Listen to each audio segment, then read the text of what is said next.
ఓం ఆదిత్యాయ నమః. అందరికీ నమస్కారం అండి. ఈరోజు ఆదిత్య హృదయంలోని 10వ శ్లోకము మరియు దాని అర్థముల గురించి తెలుసుకుందాము.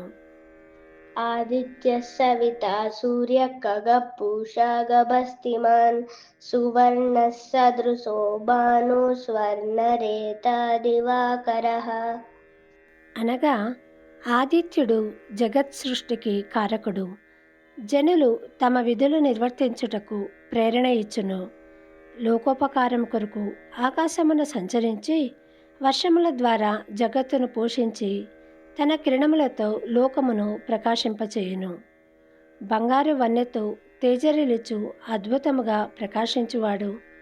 బ్రహ్మాండములు ఉత్పత్తికి బీజమైనవాడు. చీకట్లను తొలగించుచు దివా సమయమున ప్రాణులను కార్యనిమగ్నులను గావించువాడు.